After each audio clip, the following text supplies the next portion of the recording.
and the last day for our 5-day Gyan lecture on a new vision for Saudi Arabia.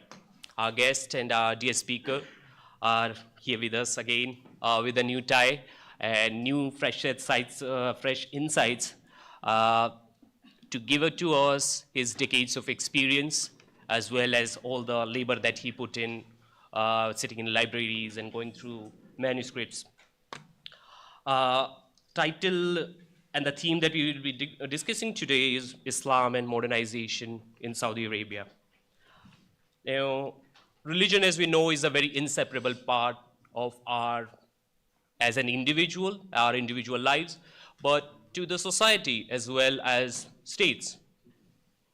Throughout the history, you cannot read world history without having references to religion, and we see that whether it's the social aspect, whether it's the economic aspects, or most importantly, as sir has been discussing for the last few days and emphasizing the role of politics, the role of power, how power seeking behaviors as well as instruments of power being used to achieve through religion. Now, that's a long-standing debates and discussion about does the state should be a part of religious structures, the argument about the separation of church and the state, very vital as well as very contested. We have the Enlightenment era coming up, and we see the rise of modernity. So no longer do we want the religion and the state to be together, but as a separate entity, and both have their roles in our lives, their role in the society. But when we see the idea of modernity, with the ideas of globalization, the mobility of individuals and goods at an unprecedented speed, we see the definition of modernity being defined and redefined and becoming very complex to the place where the calls are made to let's go back to the religion. There are movements in each religious denomination, wherever you look, that wants to go back to the religion, and the state should be a very unitary, as a united entity. And our region, very famous for it, for good reasons and bad. And we will be discussing that, how does these dynamics between and the clash with all the contradiction of the modernity, with all the contradictions of religion, and the clash between them, how does that play out? Where should we draw the line? Where is the periphery on which the religion should stop, or where the state should stop, or how much both of them interact with together? So this is something that the debate, I know everybody is discussing or questioning these ideas for the last 4 days. And as Sir said yesterday, just wait for 24 hours to discuss that. So for today's for this lecture is the role of ulema. So wait is over, and over to you, sir. Thank you. First of all, before I start, I want to thank all of you for putting up with me for the past 4 days. This is the 5th day. You have a lot of courage to listen to me all this time. Thank you for being so patient with my ongoing conversations. But I'm delighted to have had this opportunity. Now, of course, today I'm going to talk about probably the most sensitive topic that anyone could address. I'm going to talk about religion. I'm going to talk about the role of the man of cloth.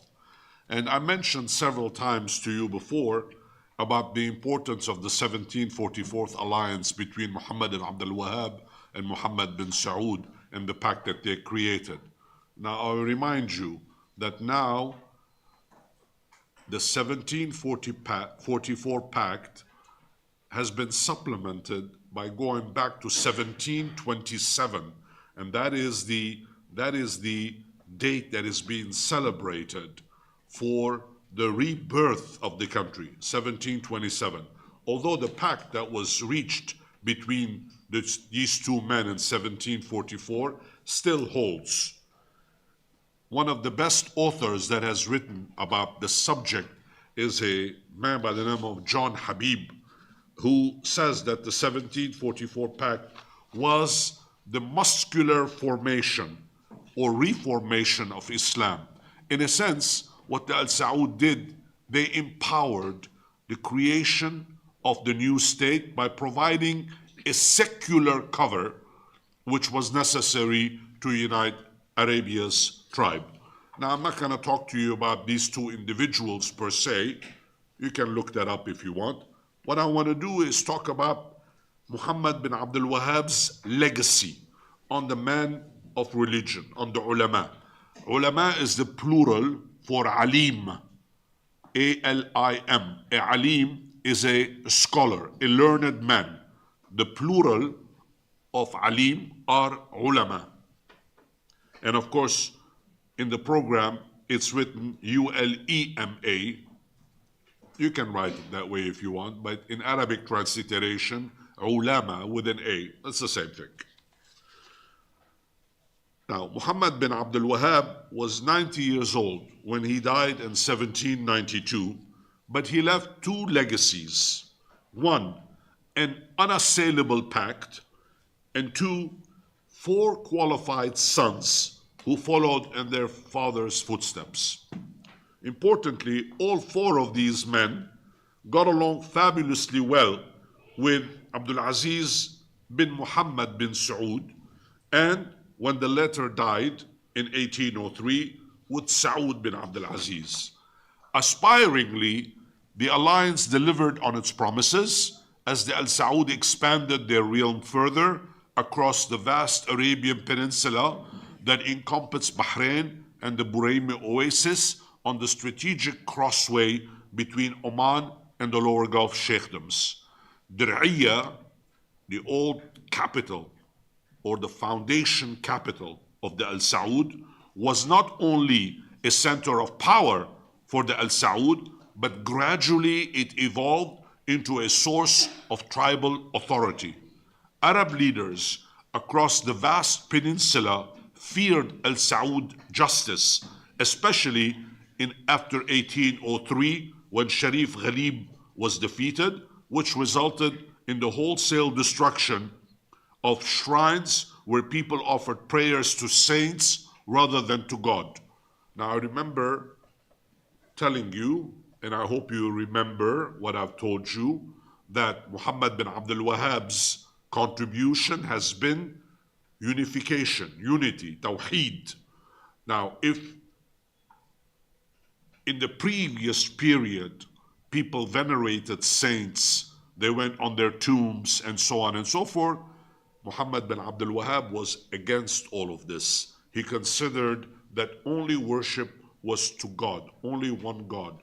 No more saints, no more references to others. So therefore, the conquest shocked, of course, the Ottoman Empire, although Medina was conquered without any fighting at the time. I remind you that Arabia, at least on both sides of the Arabian Peninsula, were under the control of the Ottomans. The Ottomans even tried to go into the middle in Najd, but they failed, and they used their proxies, the proxies being the soldiers that they had in Egypt with Muhammad Ali. They went in, and of course they defeated at one point the Al Saud, but eventually, as you will see in a few moments, the Al Saud won.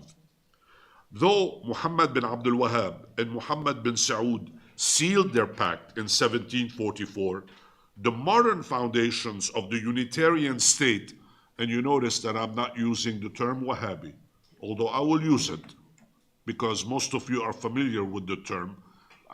I prefer the term Unitarian, which is the more accurate. Muwahhidun, the plural of Tawheed. Tawheed, the plural Muwahhidun. The modern foundation of the Unitarian state came about after Abdul Aziz bin Muhammad bin Saud and his son, Saud bin Abdul Aziz bin Muhammad, ruled, as both were determined to eradicate all traces of Ottoman control throughout the Hijaz. It was critical to note that after Al-Hassa fell to the Al Saud, the Ottoman governor of Iraq launched a campaign to dislodge the Najdis. That effort failed, and that led to the Al Saud retaliations against the Ottomans in Mesopotamia, in Iraq. While it was true that the Al Saud methods were particularly harsh, their ultimate triumph came about as they obtained the allegiances of tribal leaders in Asir province and points further south, along with remarkable inroads towards the north, especially in Karbala in Iraq, where many Shia shrines were systematically smashed. They were destroyed. Still, both Abdul Aziz bin Muhammad and Saud bin Abdul Aziz bin Muhammad set administrative markers everywhere they went, including the appointment of governors and judges, which ushered in a sense of permanence as stability and security, two key ingredients in the harsh desert environment spread. These preferences, for they were deliberate initiatives, earned the Al Saud what few of their predecessors secured, namely the respect of fiercely independent Badu. You paid attention to what I just said, right? They put markers and they appointed governors and judges. The judges are the ulama. The judges are men of religion, right? There is no secular, in the 1700s, there were no secular judges, no commercial courts, none of this. All of the judges were ulama.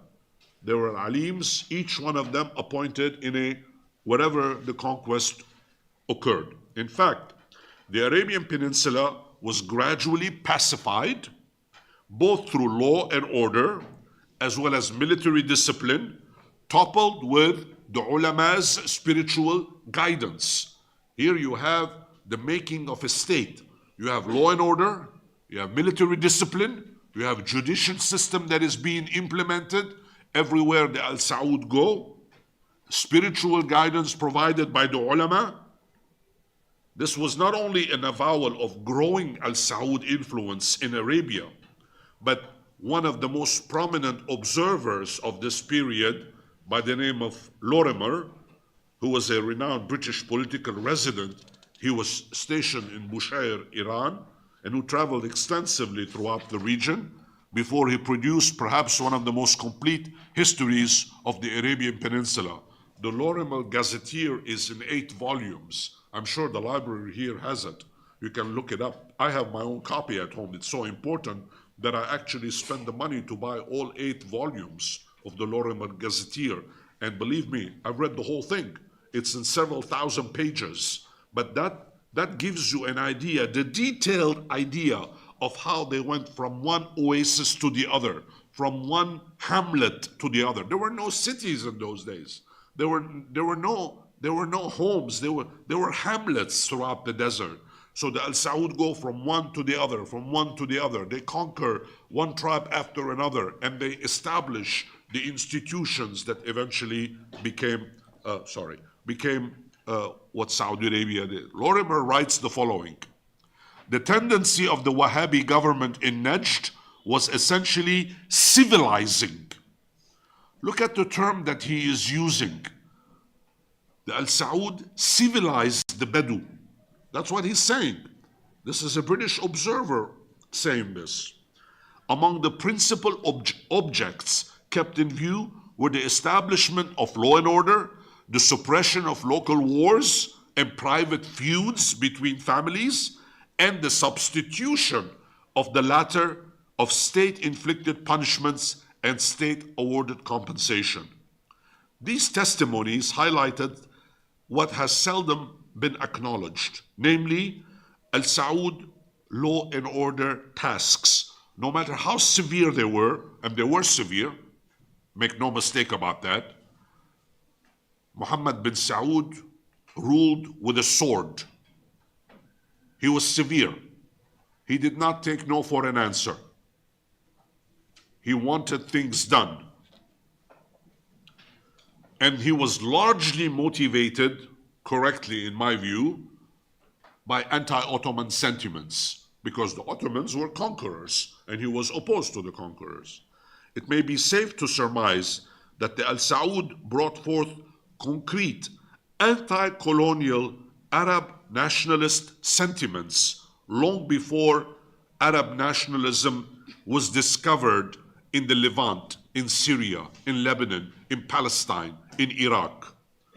And Abdul Aziz organized their revolts against the occupiers. The first Abdul Aziz, not the second one that I will talk about. We are still in the 1700s, and I'm talking about how he actually created the ulama and gave them power. The ulama today, where do they draw this power from? Where does it come from? It comes from their ancestors. It comes from the fact that their predecessors earned the legitimacy that this pact of 1744 provided. So therefore, the ulama over the centuries could say, well, we have legitimacy. We've done this now for the past 400 years. So therefore, we have precedent in this. Now, regrettably, of course, the Ottomans were much more strong, much stronger. The Ottoman army under the command of Muhammad Ali, as well as Tusum bin Muhammad Ali. He was known as Tusum Pasha. He was the viceroy of Egypt. They came in, they occupied Mecca and Medina, even if Saud bin Abdul Aziz displayed exceptional military verve and put up a fierce fight. He was killed in 1814, which meant that the Al Saud had lost one of their best commanders. His son, Abdullah bin Saud, he opted for caution and barricaded himself in Dir'iyah, which was a big mistake. Then, an open country and the warriors' unparalleled expertise in desert warfare could have secured victory against the attacking Ottomans. But he did not fight. He was afraid. Ibrahim Pasha, another son of Muhammad Ali, laid a 6 months long siege of Dir'iyah, which strangulated Abdullah bin Saud and forced him to surrender in 1818. 1818 is when the first Al Saud monarchy disappears. And if you go to Riyadh today, you will visit Dir'iyah, which is now being totally restored. The old forts of Muhammad bin Saud are being restored. You can visit them and you can see how harsh it was. The palaces are all made of sand, of course. Of course, they're fixing them now so that it lasts longer. But it was all in ruins. He did not fight. He lost it out, and the Ottomans could get away with it. In 1818, he was arrested, taken to Istanbul. In those days, there was no Istanbul. The name of Istanbul was Constantinople. Istanbul became with its current name in 1931. Before then, it was known as Constantinople. But he was taken there, which of course created all kinds of prejudices. He was executed by the Ottoman Empire. Now, the second monarchy, in which the ulama play an even bigger role, started between 1818 and 1840. Here, the Al Saud endured systematic repression. Not only was Dir'iyah totally destroyed by Ibrahim Pasha's Ottoman levies, dozens of family members were taken to Cairo and to Constantinople, and many of them were executed over there, of course. And of course, the ruling family, the Al Saud ruling family, could not retain any kind of power. One man by the name of Turki bin Abdullah, who was a cousin of Abdul Aziz, re-established Al Saud rule in nearby Riyadh. This started in 1824. Riyadh, the current capital, was therefore a substitute for Dir'iyah. This becomes important for the men of religion, for the ulama as well, as you will see in 1 second. Of course, Muhammad Ali's troops redeployed from the Najd to the Hijaz, essentially to control Mecca and Medina. Turki bin Muhammad, probably Turki bin Abdullah. This man actually ruled twice.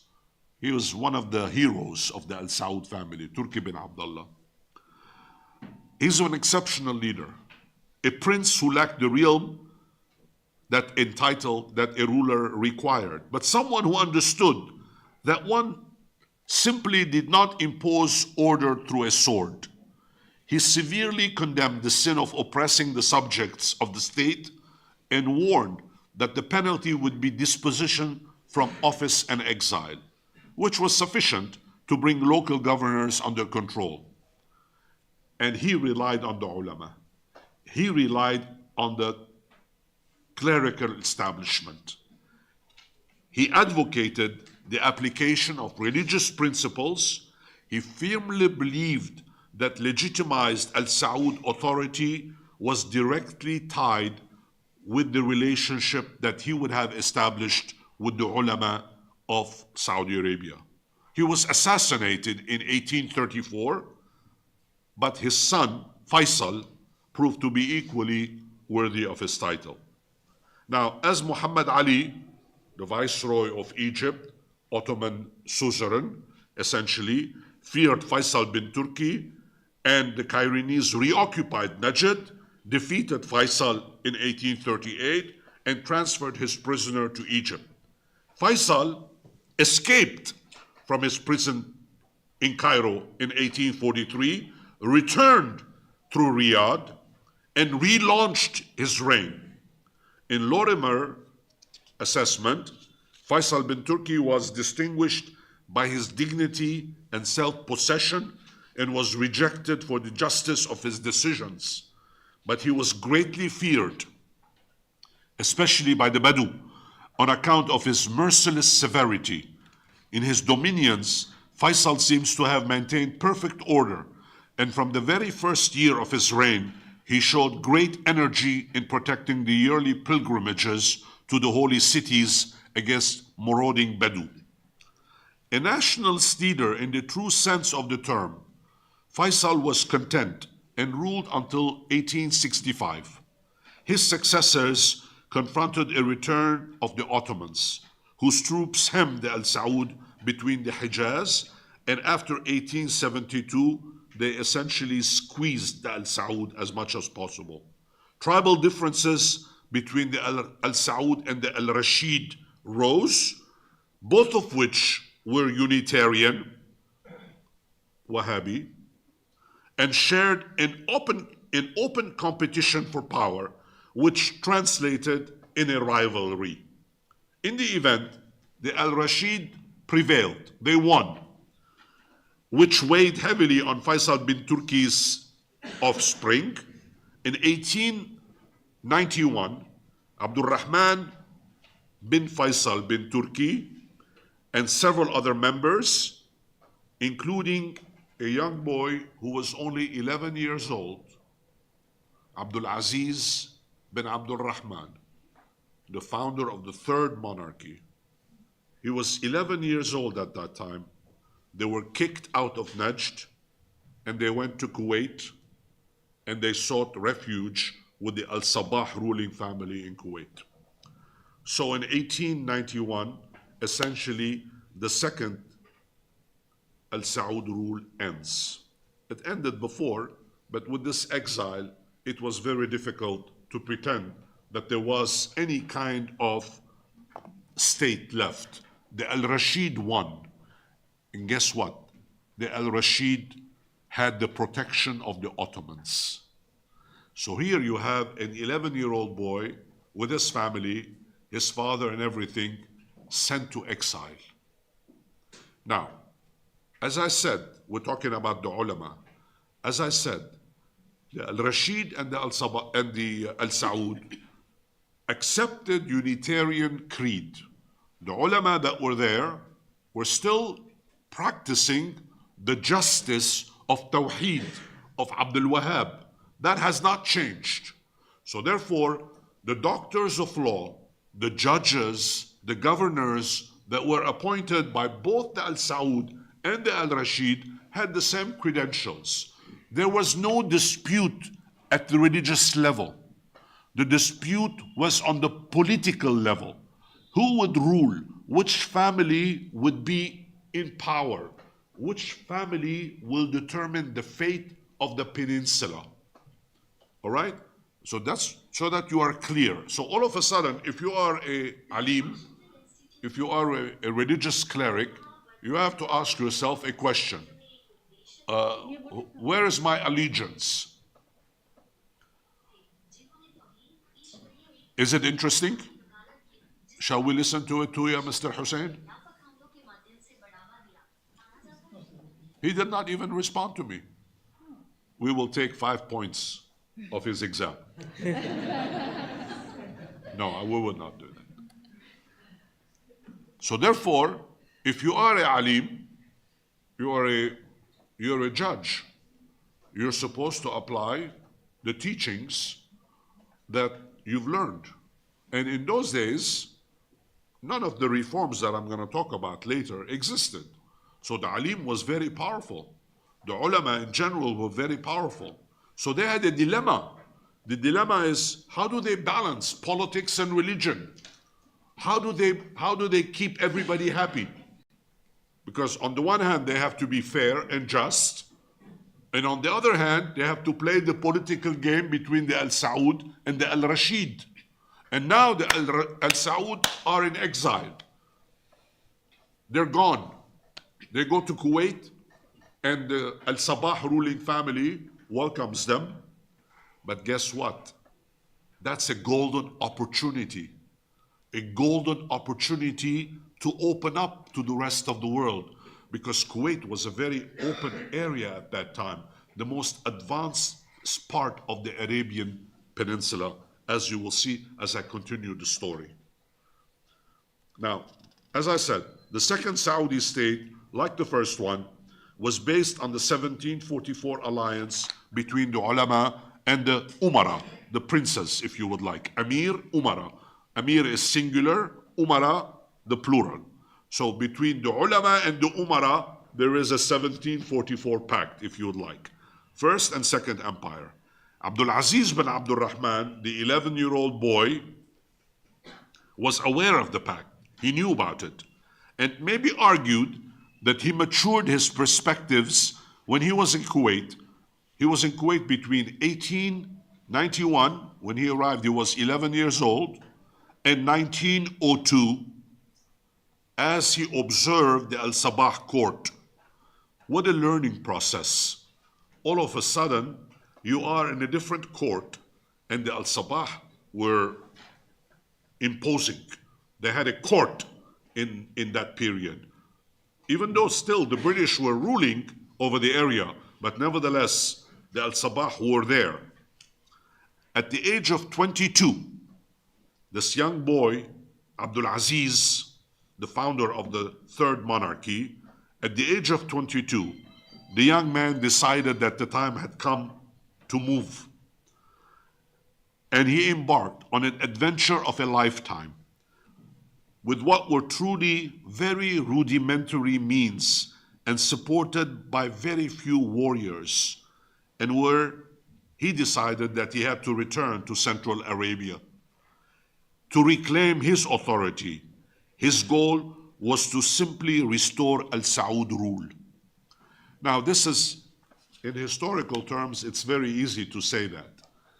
But you're 11 years old, you're in a foreign country, in a different court, with a rival ruling family, and you awaken to what's going on, and you know about your history, you know about the pact that were passed between the ulama and the umara, the Al Saud, and you know about the Al Rashid, and you decide, you know what? My father is not going to be able to restore the kingdom. I have to do it. And I'm only 22 years old now. And you know what? I don't have anything to back me up. I just have maybe 20 or 30 warriors, loyal people. But I'm going to take the risk. I'm going to take these 20, 30 people, and I'm going to go back to Najd, to the heart of Arabia. This is what he does. By all accounts, he faced major challenges. He operated against the odds. And in truth, victory was not guaranteed. And his father, when he bid goodbye, did not expect to see him again. They assumed that he would be killed. He and his followers, all 20, 30 people, they will all be killed and nobody will ever come back. His armor was his faith. La ilaha illallah.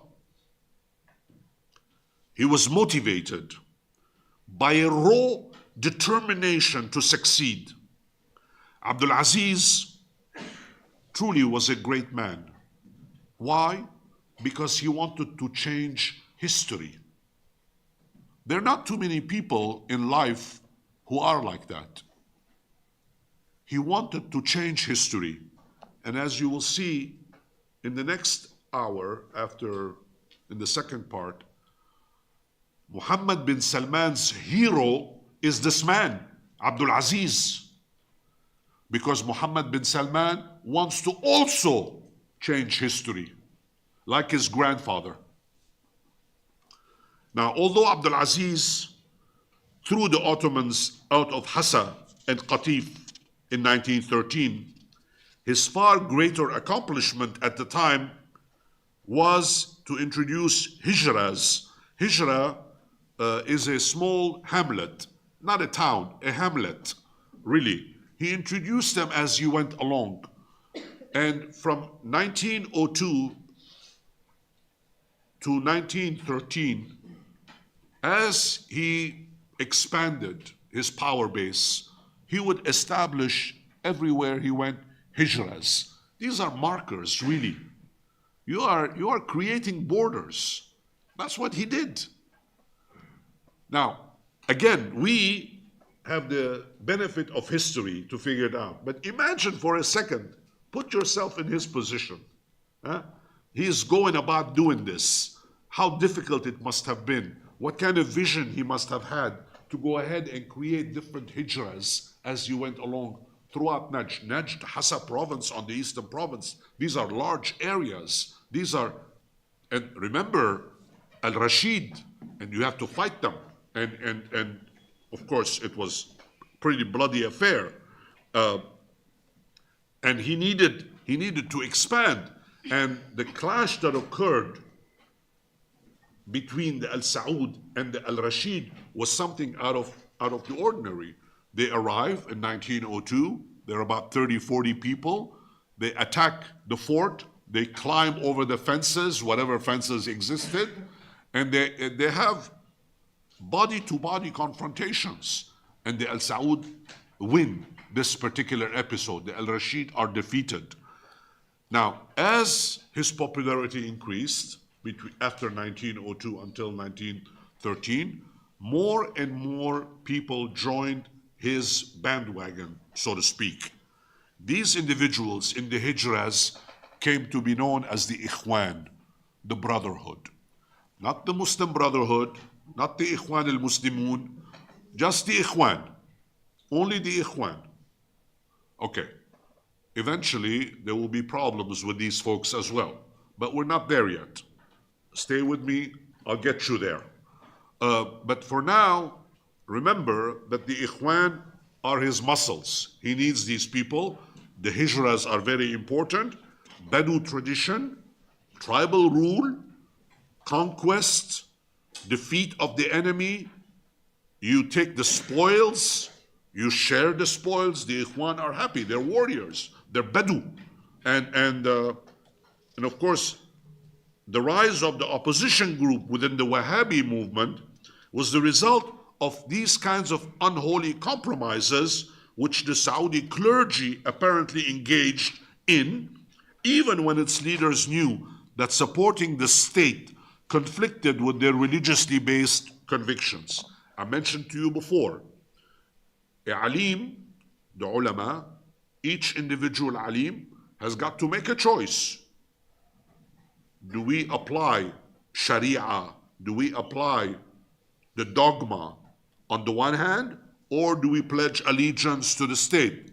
Abdul Aziz comes in, unites everybody. He is very powerful. He is very strong.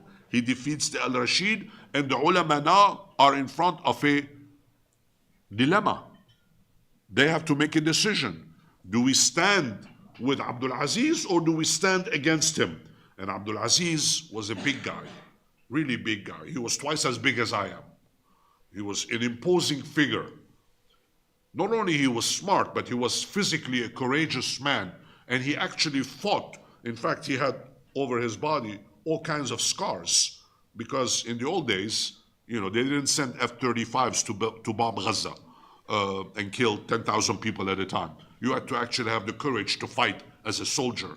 And he fought, and he had the scars to show for them. Now, of course, the logic implied that the Al Saud, I have to be careful here. There is a logic that says that the Al Saud coerced the Al Sheikh family. 1744 pact, remember, between the Al Saud and the Al Sheikh, right? So Abdul Aziz comes in now. Is there a coercion that says to the Al Sheikh family, are you with me or against me? He catches them. He puts them on the spot. Are you with me or are you against me? There is no gray area. You have to make a choice now. Was there coercion? Of course. Of course there was coercion. And perhaps that was the smart thing to do. Now, while powerful leaders like Turki bin Faisal and Abdul Aziz were diehard nationalists and uncompromising, they nevertheless accepted that there's got to be a role for the ulama, for the clergy in Saudi society. They were not opposed to them for being ulama, but they wanted the ulama to be on their side. You can be a alim, you can be a learned man, you can be a good judge, you can practice freely, but you gotta be on my side. Because I'm the secular protector. I am the sword that imposes law and order. Don't pussyfoot around with me. I'm not your child. You have to accept my authority. We have a pact going from 1744. I accept you, well, you better accept me. And that's really the backing, the strength of their legitimacy. Now, it's facile to describe the relationship as being determined by pragmatism, because the ulama did not have a choice. Practically, they had to be pragmatic. But in reality, it was motivated by a conscious separation of authority. Again, the ulama had the religious authority, and Abdul Aziz insisted that he had the secular authority. Does that tell you something about Muhammad bin Salman? Do you see the connection between what happened then and what is happening now? Do you see the connection? You're a religious person. You perform your spiritual duties, and I provide the secular protection. Same thing, then and now. Same thing then and now. Now, there have been a number of discussions over the years, of course. People have made fun of Wahhabi clerics, saying that they failed to develop a comprehensive political theory. But really, there was no need to develop a comprehensive political theory, because the Unitarian Creed applied the Quran. Believers connected with Ahmad bin Taymiyyah's teaching within the Hanbali traditions, and were already theoretical enough. And there is no need to add anything else. Unitarians held the view that obedience was only due to the Imam as long as he did not require his subject to disobey God or the Sharia. You were obedient to the Imam if he applied the Quran and the Sharia. If he applied the Quran and the Sharia, you could not rise against him. You have to obey him.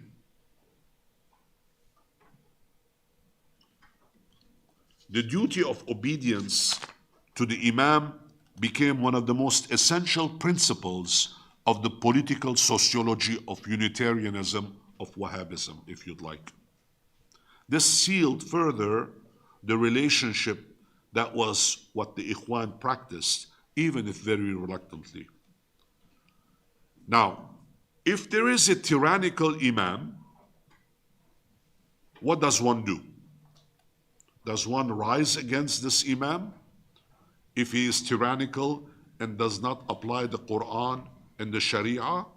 Yes, you rise against him. You're no longer obedient. Your obedience is if the imam is just and he applies the Quran and the Sharia. If he does not, you don't have to be obedient to him. You can rise against him. Now, as these confrontations took place, what has been the impact on the modern state? There are lots of scholars who have written about the subject and talking about the Unitarian movement, at least those that were based on standard Saudi Wahhabi narrative of a founder hero, Abdul Aziz. The English refer to him as Ibn Saud, I repeat, but his real name is Abdul Aziz bin Abdul Rahman. He is the Ibn Saud. The British tend to be pretty lazy about these things. Ibn Saud is really his successor, his son Saud. But nevertheless, now, of course, they're correcting all the textbooks. And in Saudi Arabia, the reference is always to Abdul Aziz. No Saudi in his right mind would refer to him as Ibn Saud. No Saudi will refer to him as such. But in British sources, you still find that terminology used. So therefore, they processed a doctrine, a political theory that were based on religious values which required Muslims to obey the ruler. This is what I want to leave in this first part of the conversation that we are having with the ulama. The genius of Abdul Aziz was to ensure that the 1744's pact's essence was that the balance between the religious establishment and the secular establishment resulted in a concept of obedience. You don't rise against the ruler. If the ruler is just, he's applying the Quran and the Sharia law, you have no reason to disobey him. You have no reason to say, I don't like this guy's face. There is no reason for you to be disloyal. You must be loyal. If you're a good Muslim, if you're a believer, and the man is just towards you, the ulama are performing their duties according to the Quran and the Sharia, it is your duty to be obedient. Now, this concept is a very difficult concept for us in the 21st century to understand because we're habituated to think differently. You know, we live in, most of us live in representative forms of government, in republics. For us, obedience is something that, you know, one obeys one's mother and father. One does not obey religious authority. One takes spiritual guidance from religious authorities, but one does not necessarily obey them. You know, we must obey rules that the state imposes, but we don't obey religious authorities. We take succor from them. We benefit from them, but we don't obey them. So this is a very difficult concept, I know. And most of you are too young to even think about what happened 50 years ago or 100 years ago. You're raised in a totally different world. The concept of obedience is very hard to take, but it's there. In this case, it's there. It's been ingrained in these societies. Now, therefore, if you look at the impact of what happened with the third monarchy after 1932, despite I recognize there could be shortcomings, revisionist mechanisms best left to skilled pseudo-academics who say that the rise of the Ikhwan after 1912 posed a threat to the very state Abdul Aziz sought to establish on the peninsula. Well, the Hijaz, the Hujjar, all of these little hamlets that were created did give a lot of power, in fact, to the Ikhwan. And Abdul Aziz was caught in front of a dilemma. What do I do with the Ikhwan? How to deal with the Ikhwan? How do I get rid of them? That was not easy. He had to make a choice. The Ikhwan were his loyal soldiers. They helped him unify the Arabian Peninsula. And all of a sudden, the idea of obedience is no longer there. They become disloyal. They become disobedient. Well, he had to make a choice. Does he tolerate them, or does he teach them a lesson? He taught them a lesson. He literally removed them. Those who were willing to accept compromises were included in the National Guard that eventually became the Saudi Arabian National Guard. And those who refused were either expelled from Najd or they were killed. It was tough. But the Ikhwan were muzzled. The Ikhwan was brought under control. Why? Because the state prevailed. Now, having said that, time out here, very important. Why did he do this? Because he wanted to send a message to the religious establishment, to the ulama. Don't cross me.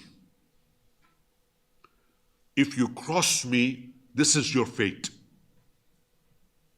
Now, this is a pragmatic leader. This is a leader who knows what he wants to do. Again, look at the parallel with Mohammed bin Salman and what he did after 2017, when he literally muzzled the successors of the Ikhwan, the Mutawwa'in, that I told you about during the past few days. He did not arrest anyone. He told them, you stay at home. Your salaries are guaranteed, but you don't harass people anymore. I am the state. I decide. So therefore, that was one of the biggest consequences of the pact. Now, let me say just a few more words, and then I will close on this section, and then we will open up for discussion and we will talk. Now, of course, as some of you have reminded me to be honest, sometimes I'm not honest. I'm not an angel. I told you that. I'm not an angel. Sometimes I can be dishonest too. But some of you have reminded me with your questions a number of times, which I enjoyed, by the way. I thought that your questions during the past 4 days, and I'm sure today it will be the same thing. You always reminded me that Wahhabi traditions, Wahhabists are intolerant people. They abuse human rights. They're bad people. They're supremacist sect. And, you remind me that they are untrue, impure, that they pretend reform Islam, but they distort, they misrepresent the Muslim faith, and so on and so forth, right? Right? Am I right? Am I right? Yeah, I'm right? You remind me about that. Okay. Between 1914 and 1926, Ibn Saud and the religious leadership, the ulama, exhorted the Ikhwan to moderate their attitude towards other Najdis living under Saudi rule. And when the Ikhwan refused, between 26 and 30, a handful of Ikhwan leaders rebelled and they attempted to overthrow Ibn Saud. They tried to overthrow Abdul Aziz. That is to say, they tried to disobey. When they disobeyed, and just like his predecessors, Abdul Aziz imposed the 1744 pact. He emulated them. He was appalled at the reticence of some to accept his authority. He dispensed his justice and he secured his throne. Equally consistent criticism of very harsh Wahhabi behavior were attributed to the fact that women, for example, were prohibited from driving cars, where sorcery and magic were banned. Valentine's Day celebrations were perceived to be immoral and decadent. Every aspect of life was allegedly controlled by Wahhabism. One prominent author, David Cummins, for example, says lifting the ban on Saudi women to get behind the wheel would have infuriated the religious establishment. The ulama did not believe that. Actually, it's very funny. There were several alims, there were several ulama who said that if women were to drive, that will impact negatively on their ability to procreate. They could no longer have children if a woman were driving. I'm not kidding. This is serious. There were fatwas issued to justify the banning of women in the old days, that if a woman were to drive, she could no longer have children. Imagine how retrograde you have to be to believe in something like this. But again, for us, this might sound very unusual, but you have to put yourself in that environment, in the Bedouin environment, where scientific knowledge was literally absent. They did not know any better. We should not blame them. We should understand and have pity on this kind of rationality. But obviously, some ulama, some religious people felt that they could care less about women, of course. What they were caring about was losing their power. Right? I mean, who cares about women in this kind of situation? But you use women in order to retain power. That was the logic behind them. You understand that. Of course, this changed recently, in 2018. And you know what? As far as I know, there is not a single woman who has not had an ability to have child after started driving. Lo and behold, a miracle occurred. Women can drive and have children at the same time. Who could have thought about that? You know, what an impossible option. But apparently, women are okay. They're driving. They can have babies. No problems. Now, of course, these are not the only arguments that were offered with hard criticism and whose predictions failed to materialize. As I've said before, there were several prominent scholars, especially Iranian, Persian scholars, Persian Americans, people like Hamid Algar and others. And these people taught Persian and Arabic literature, contemporary history of Iran and Turkey. I mean, Hamid Algar is a prominent scholar. He taught at the University of California at Berkeley for 45 years. He is a real scholar. But he believed that Wahhabism, Unitarianism, but I'm using that term so that you are familiar with, was essentially a movement without pedigree, his words. That's harsh. Algar affirmed that the movement came out of nowhere, in the sense not only of emerging from the wastelands of Najd, he called it. The desert is a wasteland. I got news for you. The desert is not wasteland. The desert has life in it. It's not a wasteland. And lo and behold, to his surprise, what was underneath the desert was even more precious: oil. Algar did not know about that. Out of that wasteland came fortunes, the black gold, if you would like. But I continue, and he says, displayed lack of substantial precedent in Islamic history. This is revealing, of course, at several levels, because, as I said, Najd was not a wasteland, and the faction did not lack precedent. Moreover, if one were to accept such erroneous interpretations, the mere fact that an association could emerge in the Najd negated the assertion of a wasteland, since it presumably allowed for the birth of a dramatic new perspectives. The movement contained subtle but substantive nationalist features, even for the Phrenic, that Wahhabi ideology had nothing to do with nationalism, and it is questionable whether a Saudi nation exists even now. End quote from Algar. He does not accept that there is such a thing as a Saudi nation. But guess what? There is one, and a good one, and a prospering one, and one that will grow even more. Now, beyond these polemical discourses, Wahhabis were known as the Ahl al-Tawheed, the people of monotheism, those who proclaimed Da'wah ila Tawheed. The Swiss explorer Burckhardt believed that Wahhabis to be an extraordinary people, and as stated in the introduction above, Saudis refused to call themselves Wahhabis, not only because they considered the very idea of worshipping through Muhammad bin Abdul Wahhab as shirk, I've told you that, heresy, everything that is heretical, shirk. They don't worship Muhammad bin Abdul Wahhab. Be careful. Just Wahhabis, again, I'm using that term for your benefit. Unitarians, Wahhabis don't worship Muhammad bin Abdul Wahhab. They take his teachings, but they worship God. Most of all, the preferred term, as I said, is muwahhadun. And alternatively, if you want to be the traditionalist, the Salafiyun from the Salafis, those who emulate the pious companions of the Prophet's faith genesis.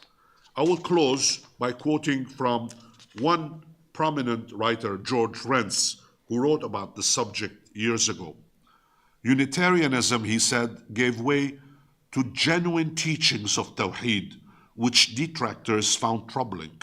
Instead, opponents of the movement concentrated on the ban to play music in public, impose the wearing of a full niqab to cover women's faces, entrust females to mahrams that treated women as juveniles, banned ikhtilat, the mixing of genders, and worse, to be intolerant of others. Those are the negatives. Yes, yet, by recognizing religious pluralism in the 2003 national dialogues that King Abdullah introduced, the Al Saud demonstrated they possess the power to subordinate the Wahhabi mission to a dynastic interest, a step that also implied the judgment that Unitarianism could no longer provide a sufficient foundation for the dynasty's legitimacy. As Cummings affirmed, this perspective most likely represented a strategic choice by the Al Saud to develop a durable system of religious pluralism, since much of Wahhabi traditions in the 20th century experience has been a story of trade-offs for the sake of consolidating the position of their political guardian.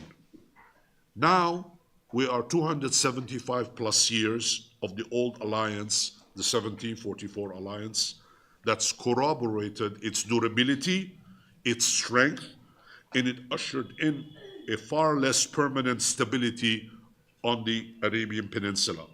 This development gave a role for the ulama, but it said to the ulama, we are the decision makers. We are primus inter pares. We are first among equals. I'll stop here.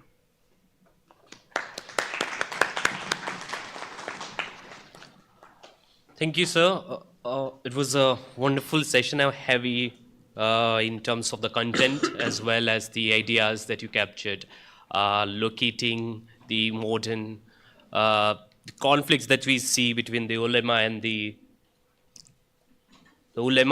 conflicts that we see between the ulama and the state. And I'll start with the questions. We'll start with three. Who wants to go first? Take three at a time. Yeah, huh? three at a time. Yeah. Yesterday we have a lot of questions. So the whole thing.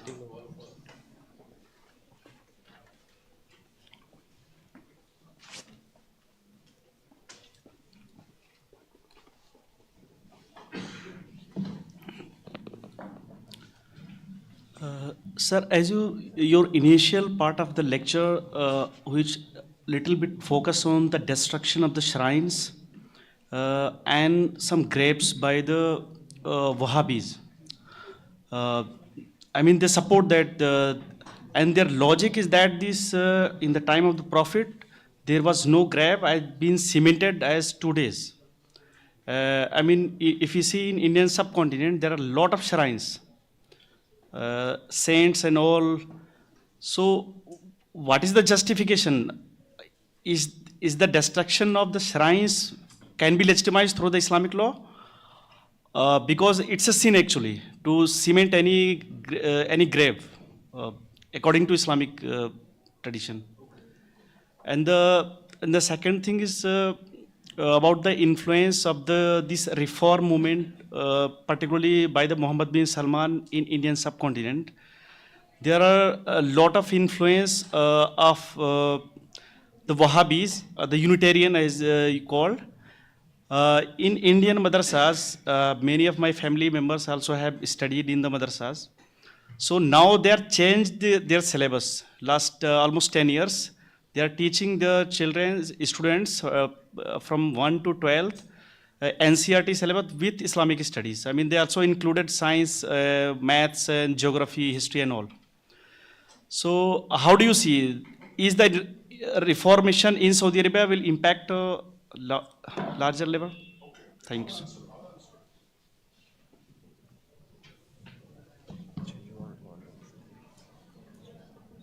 Hello, sir. Thank you. I'm just supplementing his question. If we look at the Islam, there are three fundamentals: Wahdaniyat, Risalat, and Akhirah. In the context of Abdul Wahhab, what new he did? Like Wahdaniyat is already there, Unitarian or unity of God. With this context, what he did new is that he demolished all the burial sites and graveyards which had monuments on it. And I can remember an incident like when Yemenis used to come to Hajj. Before they reached to Makkah, they used to stay at Taif for a while, and they used to do tawaf of the companion and the cousin of the Prophet, Abdullah ibn Abbas. He stopped it, and along with this, he destroyed all the graveyards and all. So what I'm trying to make a point is, if we look at the Muhammad bin Salman today, what he's doing is he's reviving all those destructions which has been done in the past. For example, Jannatul Baqi, which has been destroyed twice in 1825 and 1925 also. So my question is, isn't it contradictory that what has been done in past is being done today by Muhammad bin Salman? Thank you.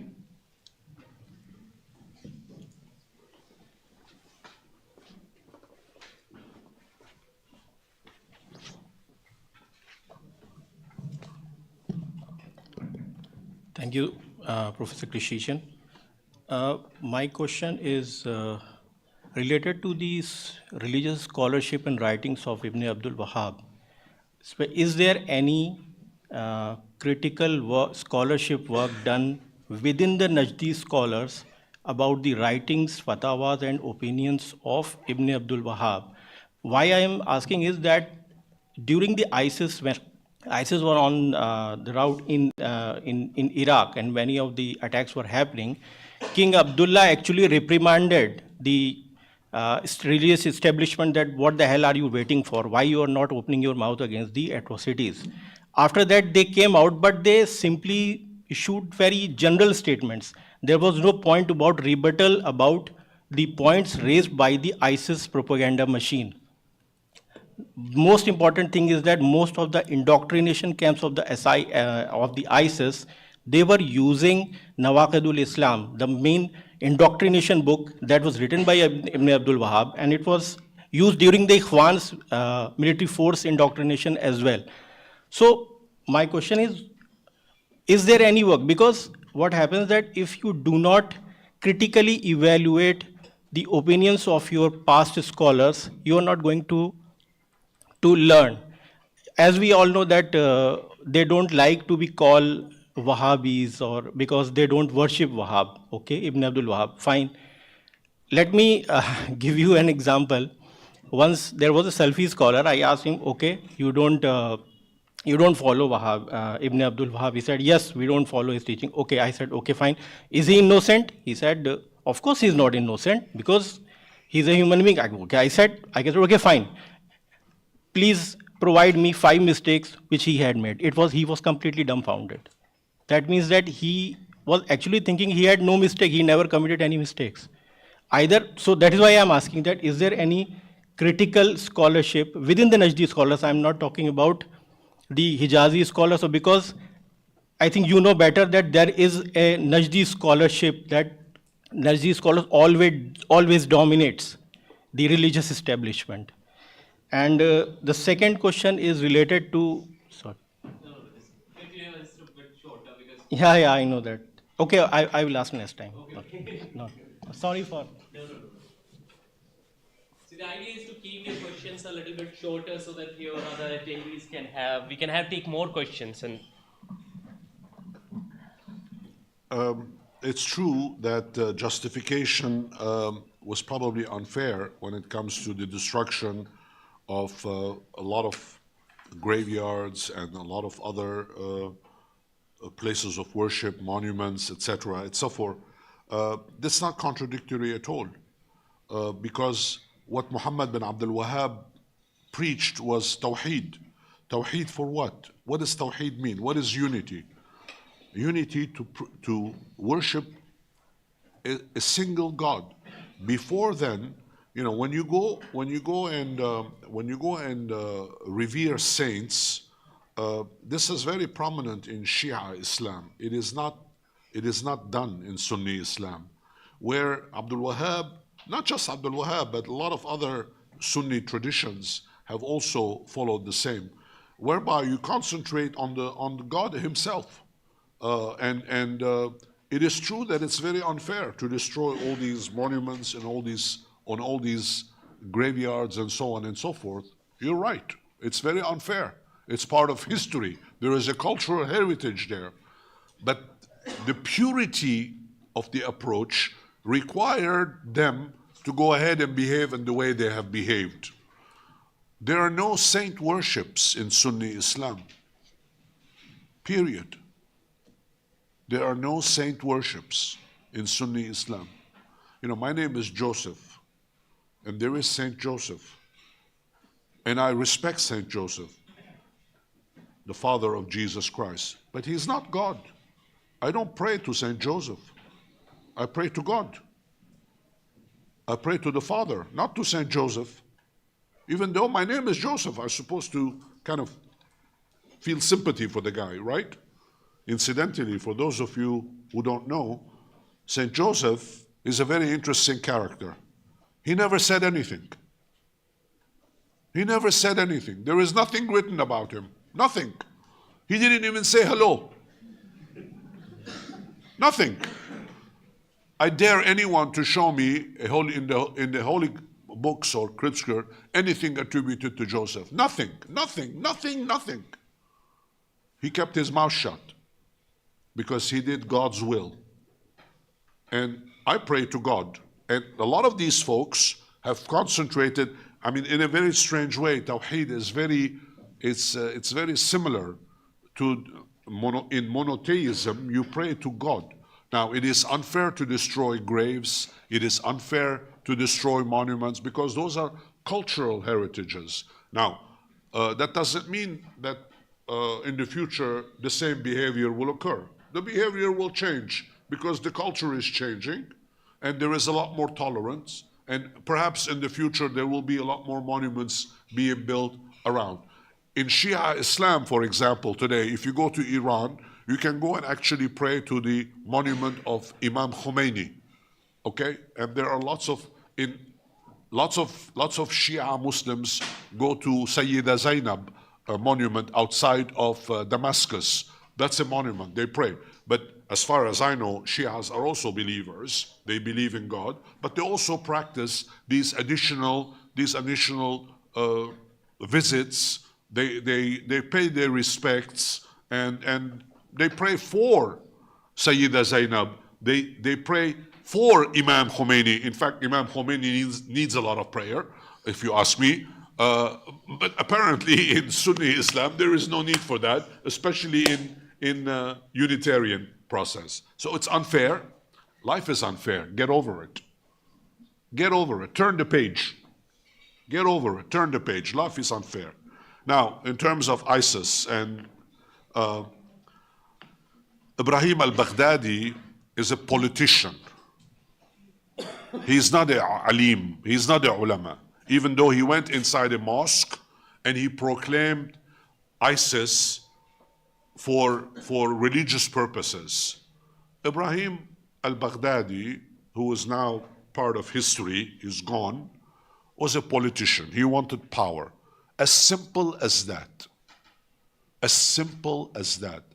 Religion, all religions, without exception, are tools in the hands of politicians. In fact, I will tell you something. You can quote me on that if you want. Religion, not faith, not belief. Don't misunderstand me, huh? Otherwise, I will come and be upset with you. I'm a believer. I have faith. But I'm talking about religion now. Are you ready? You paying attention to what I'm going to say? All right. Open your ears wide open. Religion is the most successful business model ever invented by man.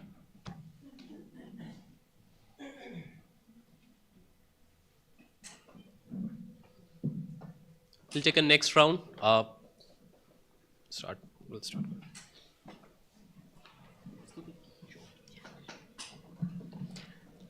Thank you, sir, for the lecture. So I had a question related to the ulema and Abdul Wahab. So Wahab had talked about the need for the people to read the Quran and have their own interpretations.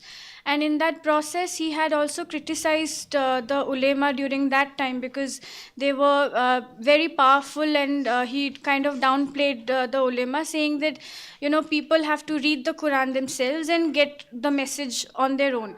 So if you could throw some light on this aspect, how did the ulema become so powerful in a Wahhabi state?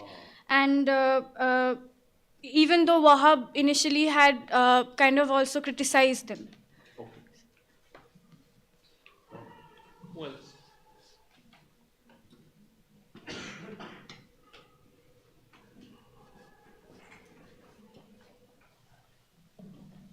thank you, Professor. Could you shed some light on the Wahhabi influence into the neighboring countries, particularly to the present-day UAE and Oman? Particularly in the context of the first Saudi state and its influence on the Qawasim to fight the British. That's a good question.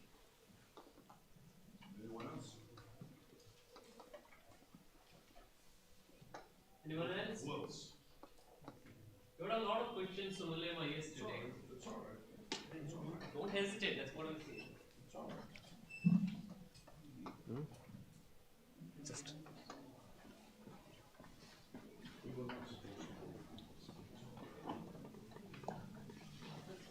We have more questions. Go ahead. Yes, thank you, sir. Sir, as I read the history of Saudi Arabia, once I found the first king of Saudi Arabia after 1932, once had a conversation with the ulema in Riyadh Central Mosque, I think, when a ulema interpreted certain verses of the Quran very narrowly. And when after the prayer, the king has countered at the crowd and people have appreciated.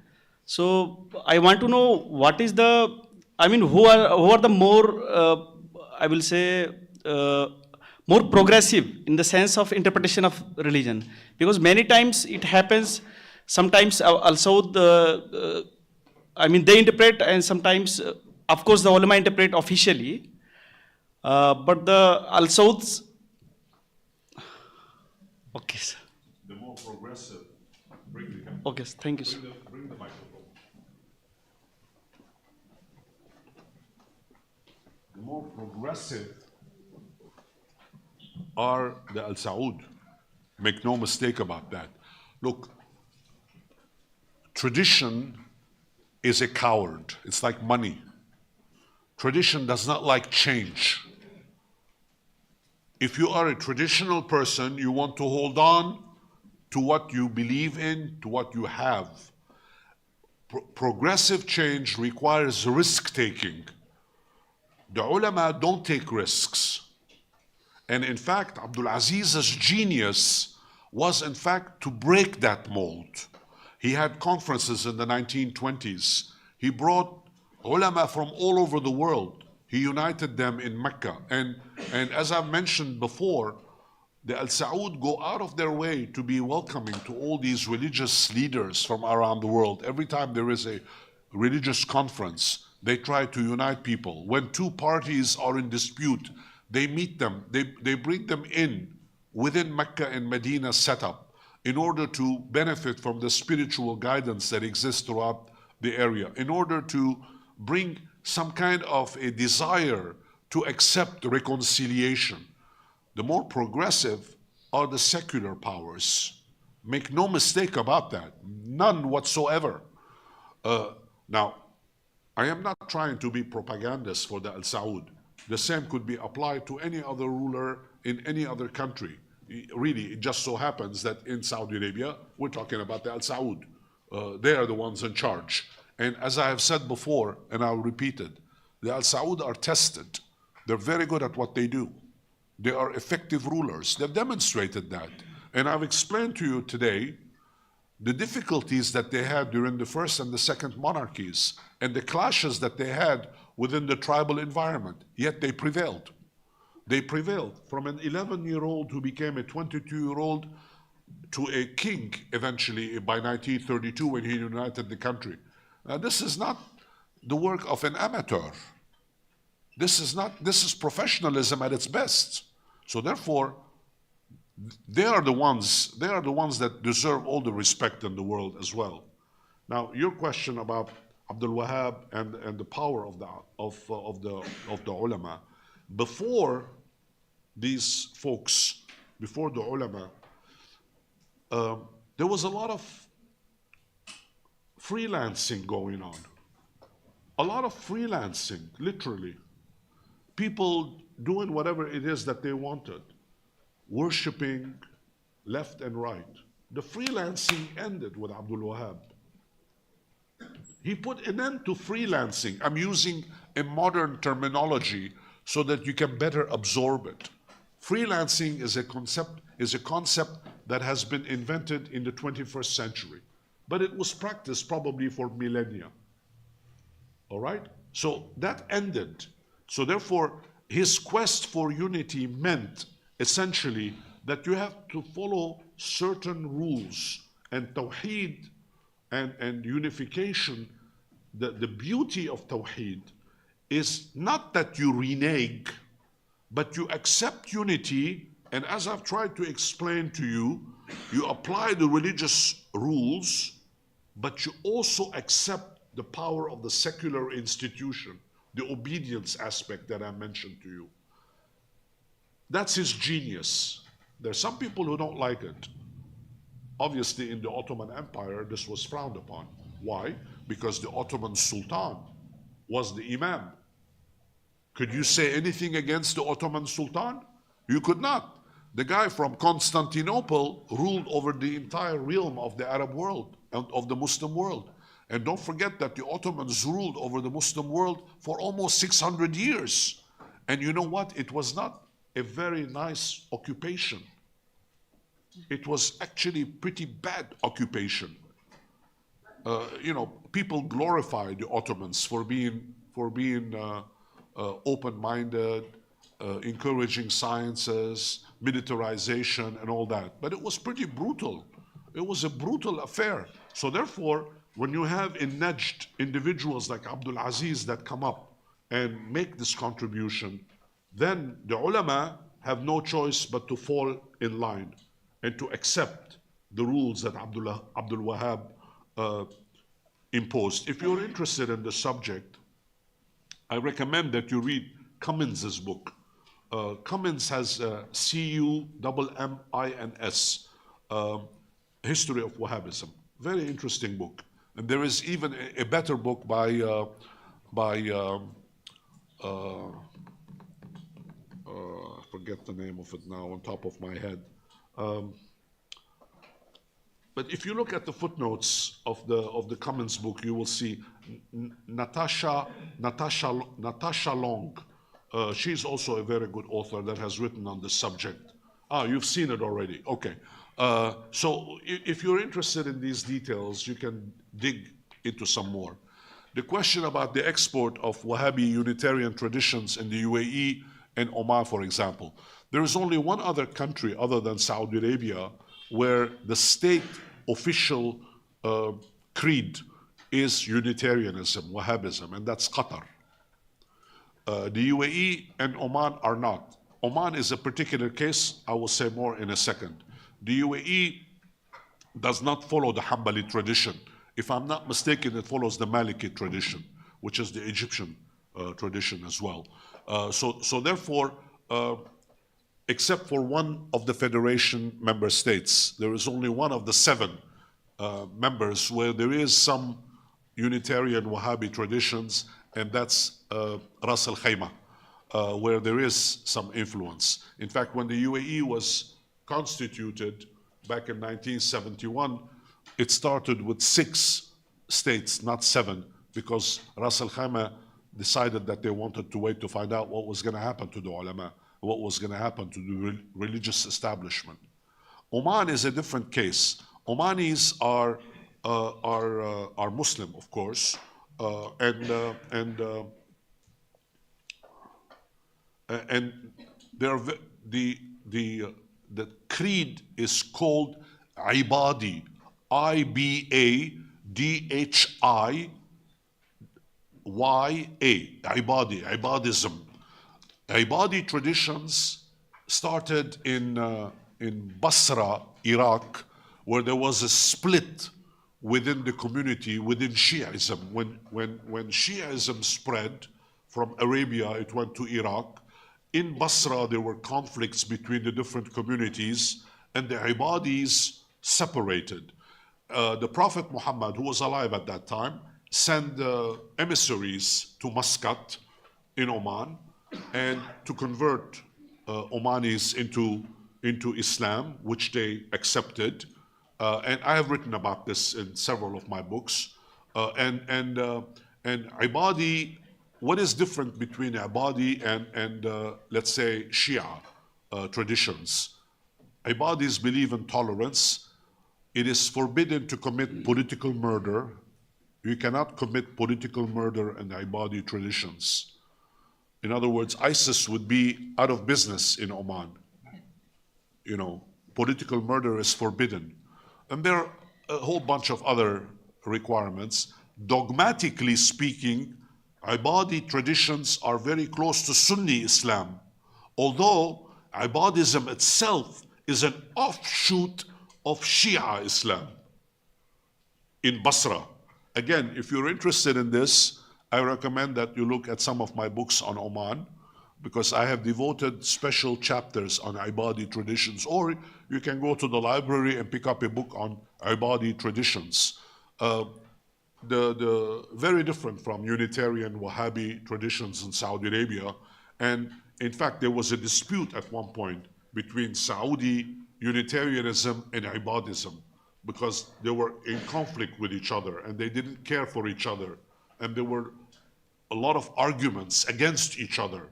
But now things are more tolerant, more acceptable. And as you know, Oman plays a very important role as a go-between. It tries to make peace throughout the region. And they play a very important role between Iran and Saudi Arabia. Every time there is a dispute between Iran and Saudi Arabia, Omanis intervene and try to find common language to make sure that everybody is on the same page. Good question. I really like that. But the beauty of it is that Unitarianism has not been for export. I mean, as far as I know, the Saudis are not trying to convert Indian Muslims, for example. Has anybody tried to convert you? Has anybody tried to convert you to Unitarian? I don't think they've done that. If they have done it, send them to me. I'll talk to them.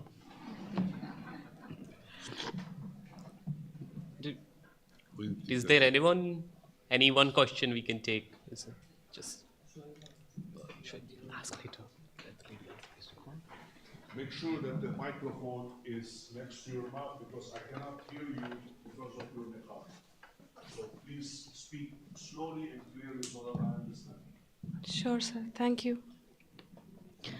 Sir, if we talk about the concept of state given in Islam or the political system given in Islam, where can we put the transition from the Khilafat to Mulukiyat, that is from the Caliphate system to monarchy, within the history of the Arab world? Yes. The new caliphate. I like that. The new caliphate. Will we have a new caliphate? Right? Will we have a new caliphate? Well, Ibrahim al-Baghdadi wanted one. He wanted to have a new caliphate. Ibrahim al-Baghdadi, ISIS, they wanted to have a new caliphate. Will there be a new one? I doubt it. I really doubt it. I think that, as I was telling yesterday when I was talking about reforms in the legal system, and as you will see in a few moments when I talk about reforms in the religious system, and I'm going to focus on education in particular, Muslims in the 21st century, especially Muslims in Saudi Arabia, are not the same people that were living 100 or 200 years ago. They're very different now. They're very emancipated. And the nation-state system, where you have independent nation-states, now is a reality in the Arab world and in the Muslim world. You're not going to tell Indonesians, for example, to go back to what it was. There is now one Indonesia, not 62 different states on 2,000 plus islands. You're not going to find that. Arabia, even though some negative people, they would like to break Saudi Arabia, they would like to break it literally into 4 different states. That's not going to happen. The caliphate requires that the state system that is in place now, the post-Westphalian state system, disappears. So there is one caliphate. That's not going to happen. Not in our lifetime. We will all be dead long before something like that occurs. I'm not ruling it out. After I die, I don't know what's going to happen. I'm old man, but after you die, that's not going to happen either. I will die before you, that's for sure. Most of you are too young. You have another 70, 80 years to live. I don't have that kind of time. But it will not happen in your lifetimes either.